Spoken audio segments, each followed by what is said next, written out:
19 জেলার উপর দিয়ে তাপ প্রবাহ বয়ে যাচ্ছে। চুয়াডাঙ্গায় মৌসুমের সর্বোচ্চ তাপমাত্রা 43, যশোরে 42.8 আর রাজশাহীতে 42.6। আবহাওয়া অফিস জানিয়েছে টানা তাপদাহে স্বস্তি মিলবে না সহসায়। এ সপ্তাহে বৃষ্টিপাতের মাধ্যমে তাপমাত্রা কিছুটা কমতে পারে, তবে কিছুদিন পর আবারও বাড়বে উষ্ণতা, থাকবে মে মাস জুড়ে। এয়ার বাদলের রিপোর্টে দেখুন বিস্তারিত।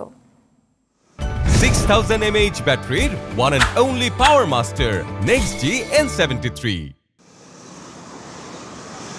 পঞ্চম দফা হিট অ্যালার্টের দ্বিতীয় দিনে তীব্র গরমে হিট চেম্বারে পরিণত হয়েছে রাজধানী। উত্তপ্ত হয়ে উঠেছে ঢাকা শহর। সিলেটের কিছু অঞ্চল ছাড়া এমন চিত্র মোটামুটি সারা দেশের।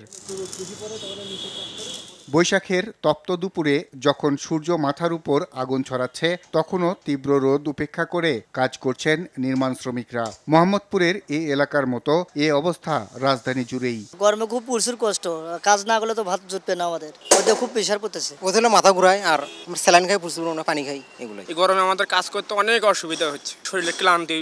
তাদের রেস্টের ব্যবস্থা আছে, তারপরে ঠান্ডা পানির সঙ্গে স্যালাইন 2 ঘন্টা পর পর। ওনারা যখনই পিপাসা লাগে তখনই আসে।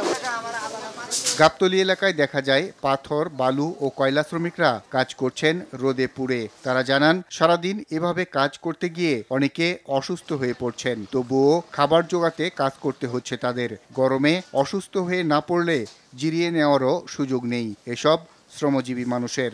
অসুস্থ হলে কি করেন যাবো, বাল বাচ্চা ফালান লাগবো না, বাল বাচ্চারা কেলা খাওয়াইব।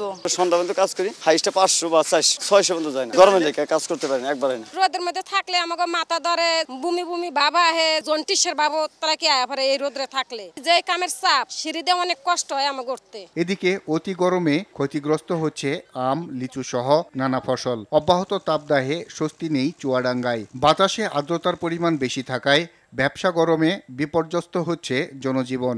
গরমে অসুস্থ হয়ে হাসপাতালে বেড়েছে রোগীর সংখ্যা।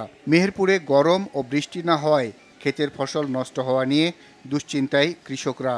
মাঠে কাজ করা খুব অসুবিধা হচ্ছে, কাজে কোনো কাজ করা যাচ্ছে না, দুপুরে টিকাই যাচ্ছে না মাঠে, এত রোদ্রে কাজ করতে খুব অসুবিধা হচ্ছে। মাঝে মাঝে ছায়ায় বসছি, আবার কাজ করছে।